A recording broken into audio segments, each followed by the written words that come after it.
Nah ini Kang Faiz ya, ini bocorannya. Februari ini dari Timur Tengah datang. Itu dari Jawa Timur dan Jawa Tengah. Siap. Dari Timur Tengah. Kita kan di bagian barat. Siap.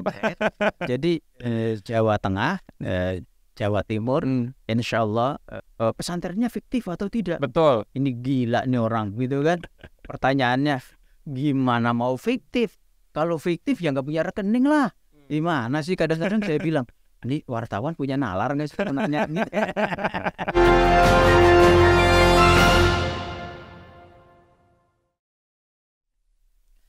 Assalamualaikum warahmatullahi wabarakatuh. Selamat sore, sahabat Ekbis dimanapun Anda berada. Semoga sore hari ini dalam keadaan sehat, dalam keadaan semangat ya. Senang sekali rasanya di sore hari ini Faiz dapat kembali hadir tentunya menyapa teman-teman sahabat Ekbis semua. Dan sudah hadir di studio podcast Ekbis Banten sore hari ini. Beliau adalah Sekretaris Jenderal Forum Silaturahmi Pondok Pesantren Provinsi Banten, Bapak Dr. Fadlullah MSI. Assalamualaikum Pak Dokter. Waalaikumsalam.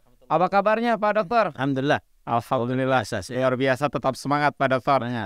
Dan insya Allah teman-teman sahabat Ekbis dimanapun Anda berada, selama 30 menit ke depan Faiz bersama dengan Bapak Sekretaris Jenderal Forum Silaturahmi Pondok Pesantren Provinsi Banten. Ini akan membahas tentang pondok pesantren menuju Indonesia Emas tahun 2045. Pak Dokter, mungkin sebelum Faiz lebih banyak bertanya soal pondok pesantren dan tahapannya menuju Indonesia Emas tahun 2045. Sebegitu yakinkah Pak Sekjen dengan hadirnya pondok pesantren terutama untuk menuju Indonesia Emas di tahun 2045? Ya, jadi pesantren itu adalah entitas yang memiliki kontribusi besar untuk memerdekakan Indonesia. Jadi Indonesia lahir dari sikap patriotik para ulama, para kiai pimpinan pondok pesantren. Dan di situ ada santri-santri muda yang bersemangat ya, dengan semangat. Waktu itu semangat jihad itu ya, bukan hanya jihad dalam pengertian fisik, turun ya ke jalan, turun ke lapangan untuk melawan penjajah ya secara fisik, tetapi juga melakukan perlawanan melalui pemikiran-pemikiran yang jernih. Jadi karena pesantren ini punya kontribusi besar untuk memerdekakan Indonesia, dan kali ini misalnya yang jadi wapres juga adalah kiai, tokoh penting dalam sistem pendidikan pesantren ya. Tentu kita yakin dan percaya bahwa 2045 ini momentum yang sangat baik bagi pesantren untuk membawa Indonesia pada puncak ya, kegemilangan. Yes. Jadi Indonesia Emas. Yes, 2045 ini menuju Indonesia Emas dan salah satunya bisa lahir dari teman-teman pondok pesantren. Pak Dokter, kalau kita berkaca bagaimana tumbuh kembang pesatnya pesantren, tidak hanya di Provinsi Banten yang juga dijuluki sebagai kota 1000 kiai dan sejuta santri, tapi juga hampir di berbagai wilayah di Indonesia. Ini tumbuh subur pondok pesantren yang memang ini tentunya akan mencerdaskan generasi-generasi penerus bangsa seperti itu Pak Dokter. Kalau di Banten sendiri Pak Dokter melihat dengan begitu banyaknya pondok-pondok pesantren, tentu ini akan mendorong semakin cepatnya menuju Indonesia Emas di tahun 2045 dan sejarah akan berulang. Kalau saya pribadi melihat bahwa sejarah akan berulang dan insya Allah di tahun 2045 menuju Indonesia Emas itu tidak lagi menjadi hayalan Pak Dokter. Ya. Kang Faiz tadi menyebut 1000 ulama. Pesantrennya aja lebih dari 5000. Siap. Jadi jargon bahwa Banten itu provinsi dengan 1000 ulama, itu harus diubah menjadi 1000 ulama. 1000 atau 1000 pesantren. Karena memang lebih dari 5000 pondok pesantren yang ada di Provinsi Banten tersebar di 8 kabupaten kota dan 155 kecamatan. Yes. Jadi ini potensi yang luar biasa. Jadi pesantren ini bineka. Jadi pesantren ini beragam. Dan di FSPP ya, di Forum Silaturahim Pondok Pesantren itu tidak ingin menyeragamkan pesantren. Biar pesantren itu beragam, tapi tujuannya adalah sama, yaitu membangun Indonesia yang adil makmur, ya kan gitu. Nah, bagaimana keragaman itu? Ada pesantren yang disebut dengan pesantren modern. Ada pesantren yang disebut dengan pesantren salafi, ya. Yes. Ada pesantren yang terpadu. Jadi pesantren modern adalah pesantren yang induknya ya, itu dari hasil pergerakan pembaruan Islam ya, zaman Abdul, Afgan dan seterusnya, ya. Ini kalau kita ngomong Gontor itu awalnya ya dari Tawalib, dari Adabiyah School di Sumatera Barat dan seterusnya. Dan ini jumlahnya banyak. Jadi pesantren-pesantren alumni Gontor di Banten ini sangat banyak. Bukan hanya alumni Gontor, alumni dari alumni Gontornya lagi juga. Jadi anak sudah, cucu dan cicit itu sudah banyak. Kemudian ada pesantren salafi, ya. Pesantren yang menekankan pada tradisi. Betul. Ya, prinsipnya mempertahankan tradisi yang baik dan mengambil hal-hal baru, modernitas yang lebih baik. Nah, ini basisnya adalah kitab kuning. Jadi karya-karya intelektual Syekh Nawawi Al-Bantani dan seterusnya, ya, itu menjadi bahan kajian yang serius di pondok-pondok pesantren yang disebut dengan pesantren salafi, ya. Nah, ada lagi pesantren yang disebut pesantren terpadu. Yaitu pesantren, ya, sistemnya sistem asrama, tetapi di dalamnya itu ada satuan pendidikan yang beragam. Belum lagi ditambah sebenarnya di luar itu ada boarding school dan seterusnya, ya, sekolah boarding, sekolah berasrama. Itu juga sekarang udah mengidentifikasi dirinya sebagai pesantren. Nah, yang paling baru, ya, yang dikenal dengan satuan pendidikan muadalah. Ya, sebenarnya satuan pendidikan muadalah itu juga ada yang sistemnya klasikal, ada yang sistemnya sistem ngaji kitab. Jadi ini sangat beragam. Dan FSPP sangat optimis bahwa kebinekaan pondok pesantren ini akan membawa pada perubahan besar. Dan perubahan besar itu gongnya adalah Indonesia 4 tahun 2045. Ini Faiz juga tadi sempat tertarik dengan apa yang Pak Dokter sampaikan, bahwasannya di Forum Silaturahmi Pondok Pesantren Provinsi Banten ini tidak akan menyeragamkan, artinya tidak akan menyamakan antara pondok pesantren yang satu dengan pondok pesantren yang lain. Nah, menariknya mungkin Pak Dokter bisa dijelaskan, teman-teman yang menyaksikan juga ingin lebih kenal dengan FSPP, seperti apa kiprahnya, terutama di Provinsi Banten, wadah atau seperti apa ini? Ya, jadi Forum Silaturahim Pondok Pesantren ini berdiri dari tahun 2002. Yes, ya, jadi seiring dengan berdirinya Provinsi Banten, dari Provinsi Banten berdiri tahun 2000, dua tahun setelah itu para kiai jangan biarkan ini Banten sudah berdiri, karena yang mendirikan Banten ini boleh kita klaim lah, yang mendirikan Banten ya kiai. Nah, setelah provinsi ini berdiri, kiai-kiai ingin berkontribusi lebih serius, dan oleh karena itu para pimpinan pondok pesantren ini berhimpun dalam satu wadah bersama yang disebut dengan Forum Silaturahim Pondok Pesantren. Jadi dari namanya aja adalah forum. Betul. Ya, forum itu mengajarkan kepada kita untuk menghargai keragaman. Nah, ini juga sama dengan falsafah Pancasila, ya. Pancasila itu yang dibicarakan adalah persatuan Indonesia. Jadi bukan kesatuan Indonesia. Kalau kesatuan itu seragam. Tapi kalau persatuan itu menjunjung tinggi kebinekaan. Nah, itu FSPP itu posisinya di situ sebagai forum. Kemudian silaturahim. Silaturahim itu berarti membangun networking, membangun jejaring gitu. Jadi bagaimana satu pesantren dengan pesantren yang lain itu terkoneksi dalam satu gerakan bersama. Nah, demikian juga pesantren bersilaturahim dengan penyelenggara negara, baik pemerintah itu di pusat, ya, pemerintah Republik Indonesia, maupun di tingkat provinsi, kabupaten, kota, bahkan karena jaringan kita sampai di kecamatan, itu sampai pemerintah kecamatan. Kalau desa nggak usah diomong, ya kan, di mana kepala desa baru terpilih, kalau ngeriung pasti Siap. Sejauh ini sudah berapa banyak yang tergabung di Forum Silaturahmi Pondok Pesantren Provinsi Banten? sudah lebih dari 4.000 pondok pesantren dan tersebar di 155 kecamatan. Lebih dari 1.000 dan tersebar di 155 kecamatan di Provinsi Banten. Dahsyat teman-teman. Ya, kita tidak akan jadi partai politik. Pak Dokter, tentu sepakat di tahun 2023 kolaborasi adalah sebuah keniscayaan, sebuah keharusan, sebuah hal yang memang harus dilakukan. Artinya FSPP tidak akan kuat, tidak akan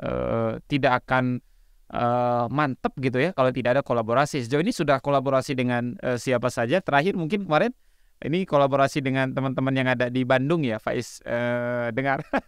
Mungkin bisa dijelaskan Pak Dokter, sejauh ini sudah kolaborasi dengan siapa saja? Jadi kita bersyukur ya, FSPP sejak berdirinya tahun 2002 itu kolaborasi karena isinya pesantren adalah kiai, pimpinan pondok pesantren berarti ulama. Nah, ini isinya ulama. Maka kita kolaborasi sinergi dengan dengan pemerintah. Nah, kita sudah sejak dulu ya, gubernurnya Pak Joko Munandar, ya, kemudian berganti Ibu Ratu Atut Khosyah, kemudian berganti Pak Rano Karno, berganti Pak WH, dan sekarang PJ Gubernur Pak Al-Muqtabar.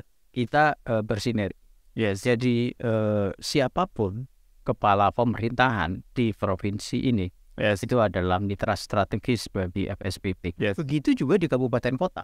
Nah, di kabupaten kota, semua FSPP di tingkat kabupaten kota itu bersinergi dengan pemerintah untuk, ya, utamanya adalah membangun Banten ini sebagai wilayah yang berakhlakul karimah. Jadi kan motonya Banten iman takwa. Betul. Nah, jadi ini yang kita serius.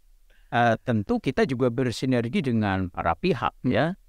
Misalnya saja karena kita bukan hanya bicara tentang pendidikan, tetapi juga bicara mengenai ekosistem ekonomi dan bisnis.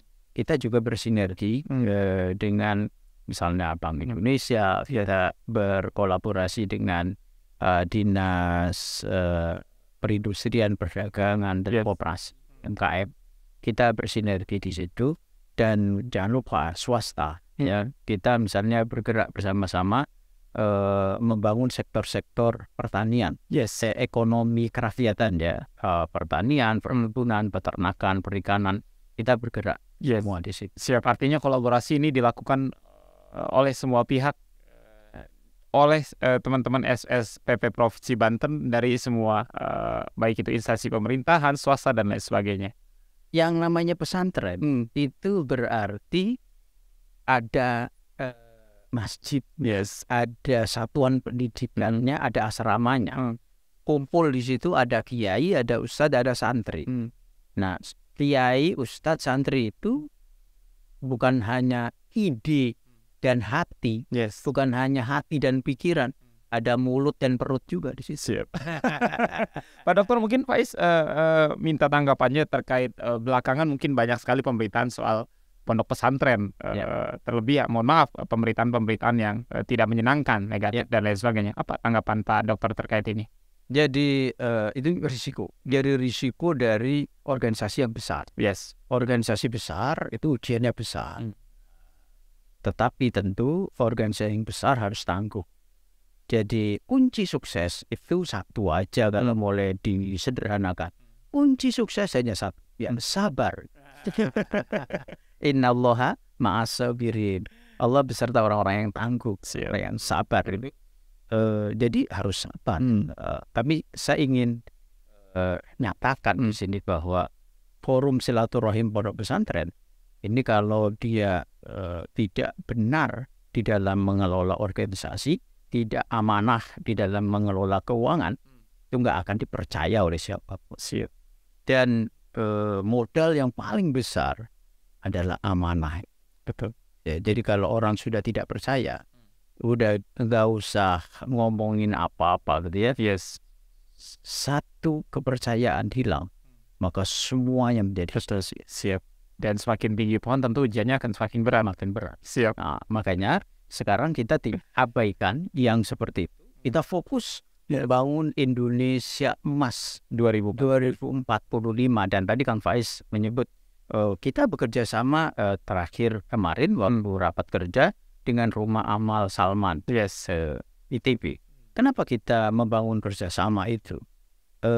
Oleh karena di 2045 itu ya kita ingin terjadi apa yang disebut dengan mobilisasi vertikal kaum santri. Jadi santri-santri ini, jadi kalau pesantrennya ada 4.000 lebih jadi anggota FSPP ya, kemudian yang terdaftar punya izin operasional di Kementerian Agama Provinsi Banten itu lebih dari 5.000. Nah, coba kita bisa bayangkan ya, kalau santri-santri ini masuk ke perguruan tinggi, bukan hanya di PTKIEN, bukan hanya di program-program studi keagamaan, tapi juga masuk ke program studi yang mengedepankan sains dan teknologi, menguasai teknologi baja dan seterusnya. Dan santri-santri itu memimpin Indonesia. Kira-kira apa yang terjadi? Kita bisa mewujudkan Islam rahmatan lil alamin. Jadi ini harapan kita semua.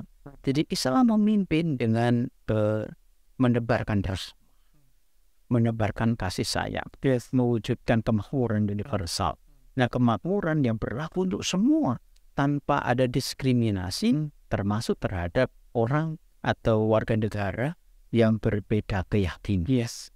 Dahsyat teman-temannya apa yang disampaikan oleh Pak Sekretaris Jenderal Forum Silaturahmi Pondok Pesantren Provinsi Banten. Pak Dr. Faiz ingin tahu, selain kolaborasi yang baru saja dilakukan oleh teman-teman FSPP bersama dengan Rumah Amal Salman ITB, bagaimana ini akan memberikan beasiswa kepada para santri yang memiliki keunggulan dalam bidang tertentu, dalam waktu dekat akan melakukan apa lagi nih teman-teman di Forum Silaturahmi Pondok Pesantren, Pak Dr. Selain bimbingan belajar untuk adik-adik santri ya, yang kelas 12 bisa masuk perguruan tinggi negeri, nah tentu kita juga harus menyiapkan gurunya.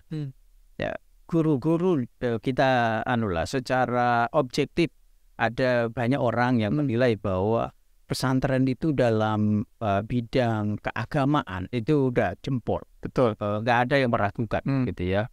Tetapi dalam pengembangan sains dan teknologi ini dianggap masih tertinggal. Nah, ini kata kuncinya di mana? Ya guru. Jadi kita harus melakukan upaya bagaimana guru-guru di pondok-pondok pesantren yang mengajar di SMA atau di madrasah aliyah atau di SMK yang membidangi sains dan teknologi, matematika, fisika, kimia, biologi gitu, itu ditingkatkan kompetensi pedagogiknya. Nah, kalau gurunya ini sudah kompeten, menguasai bidang sains dan teknologi, maka harapannya itu akan terjadi proses pembelajaran yang berkualitas. Siap. Ini apa yang ingin Pak Is tanyakan berikutnya sebenarnya sudah dijawab oleh Pak Dokter ya, karena masih banyak sekali masyarakat beranggapan sepakat tadi apa yang Pak Dokter sampaikan, bahwa saja santri pondok pesantren dalam ilmu agama emang top, tapi soal sains dan teknologi ini masih banyak anggapan bahwa kurang, padahal sejatinya kalau kita lihat di lapangan banyak santri-santri juga yang sudah mahir teknologi ya. Pak Dokter bagaimana? Luar biasa. Selain teknologi baja, teknologi digital, teknologi informasi dan komunikasi, ini kita harus masuk ke sana. Jadi kita akan dorong promosi pendidikan dan dakwah digital. Jadi anak-anak muda yang disebut dengan santri milenial itu nanti mendakwahkan Islam itu tidak seperti generasi kolonial. Yang dari satu kampung ke kampung yang lain bergerilya, itu juga tetap penting ya. Jadi kiai-kiai, ustadz ya memberikan penyuluhan agama dari satu kampung ke kampung yang lain, dari satu majelis ke majelis yang lain, dari satu masjid ke masjid yang lain, itu tetap penting yang dilakukan. Tapi harus ada juga santri yang secara kreatif berdakwah dengan pendekatan digital, sehingga nanti dunia maya itu diberi warna ya dengan konten-konten yang mencerahkan pikiran, gitu ya, bukan menjadi konten yang isinya itu sampah gitu kan. Itu penting. Jadi kita harus masuk di situ. Kita tidak bisa menghakimi apa yang beredar di dunia maya itu. Kita tidak bisa menghakimi itu karena itu pasti terjadi.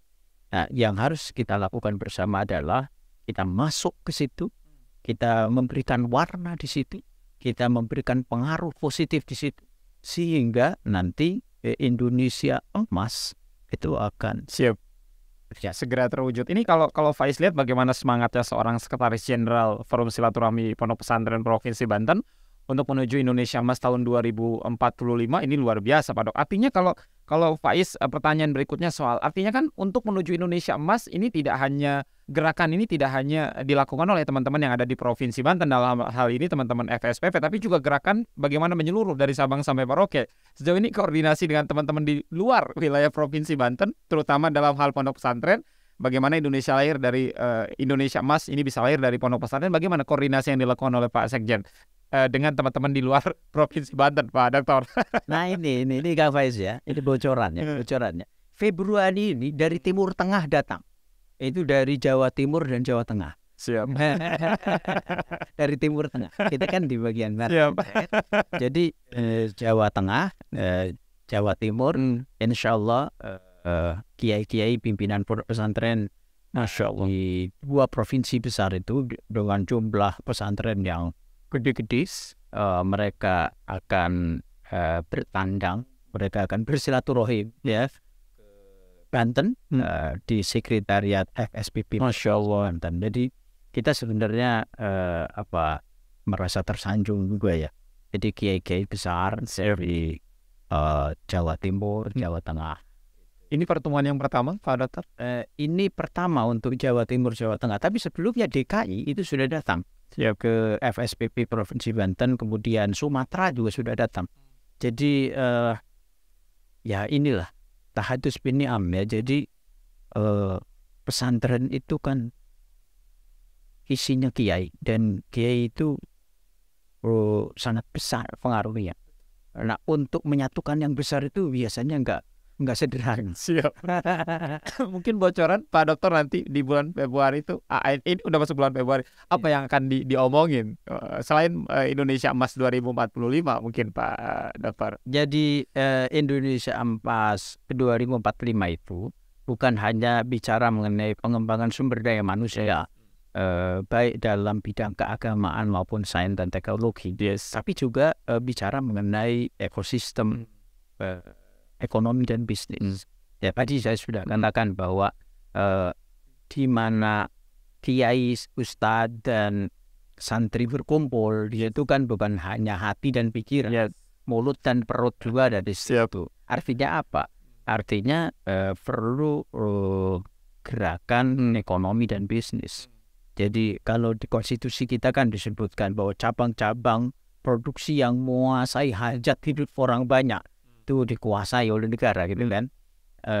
Cabang-cabang produksi yang menguasai hajat hidup orang banyak itu secara spesifik kita sebut saja misalnya bidang pertanian, peternakan, perikanan, ya kan, itu betul-betul harus dikuasai. Makanya di pondok pesantren kita sekarang juga punya mitra ya, salah satu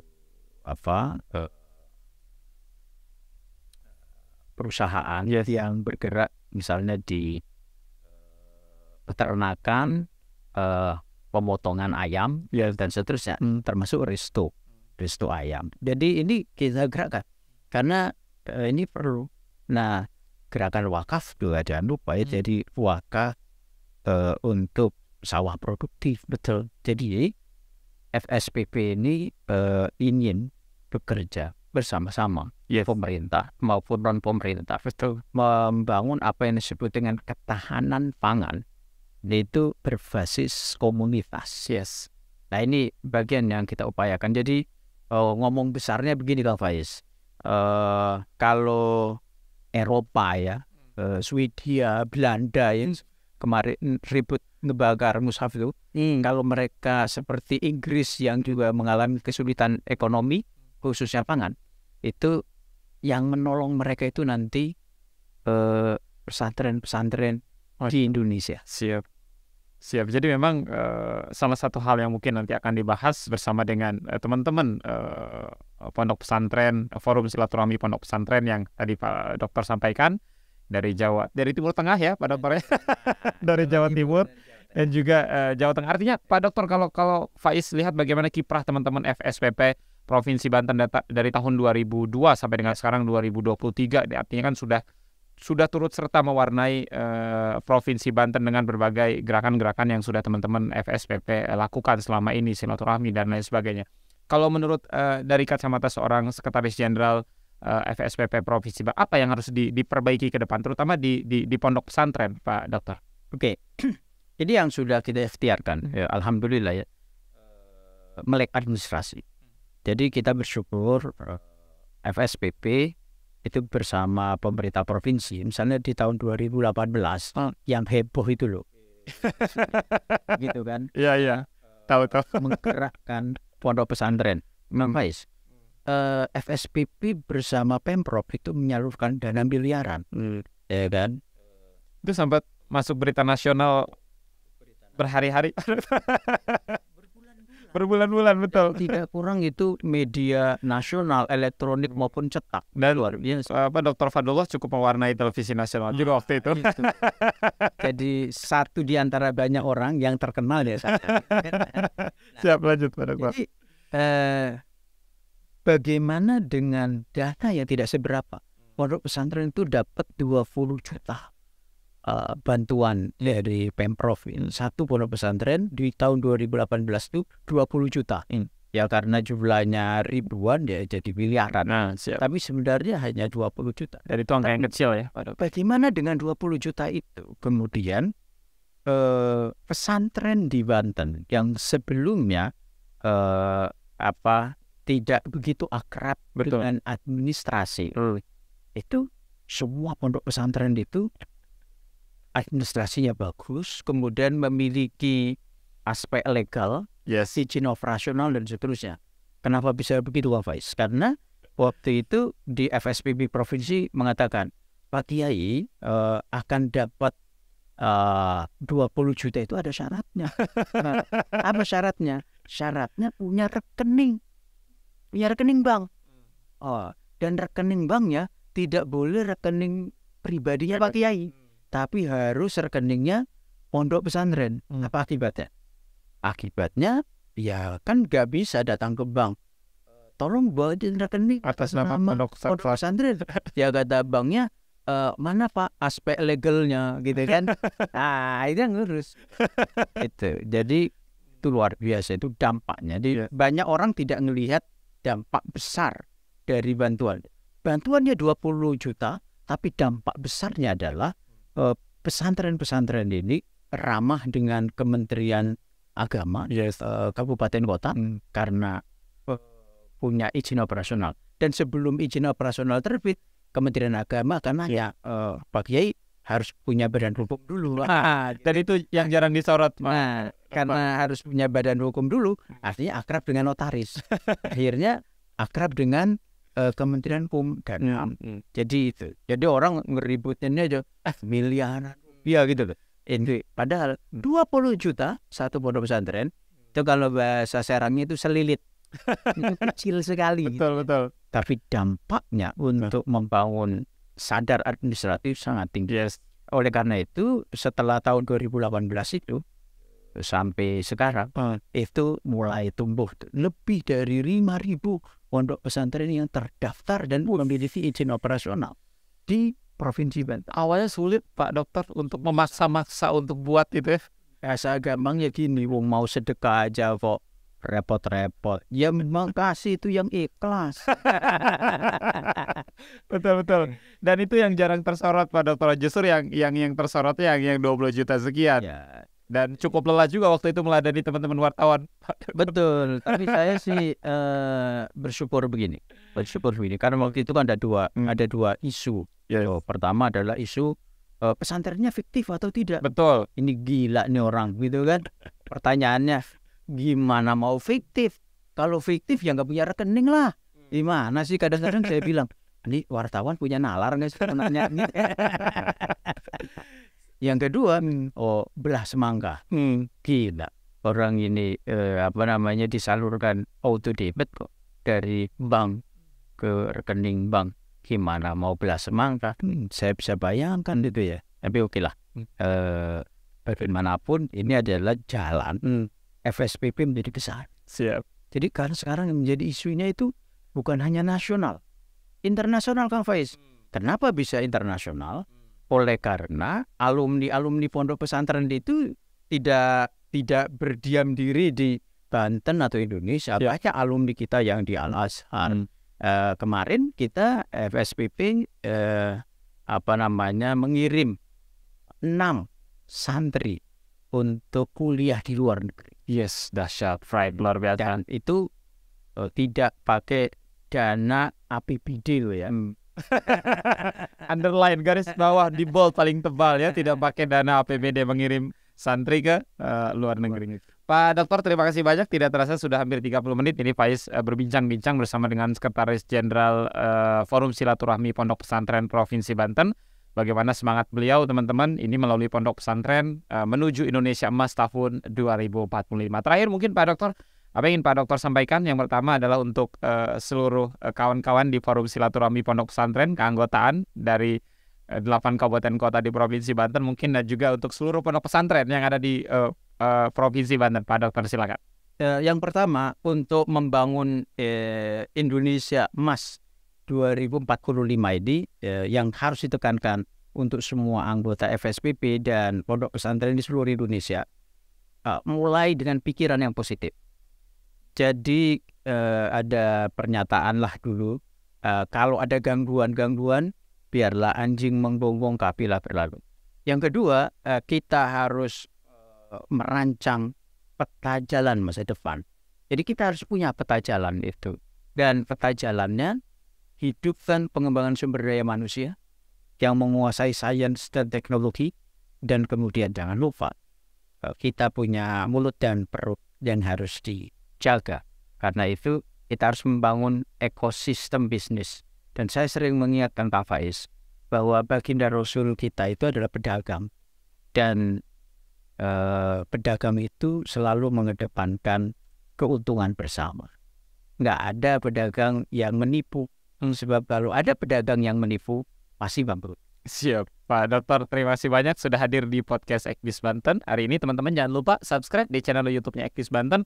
Follow di semua akun sosial medianya, di Instagram, di Facebook, di Twitter, dan juga di TikTok ya. Faiz pamit, Pak Dokter pamit. Assalamualaikum warahmatullahi wabarakatuh. Waalaikumsalam. Alhamdulillah.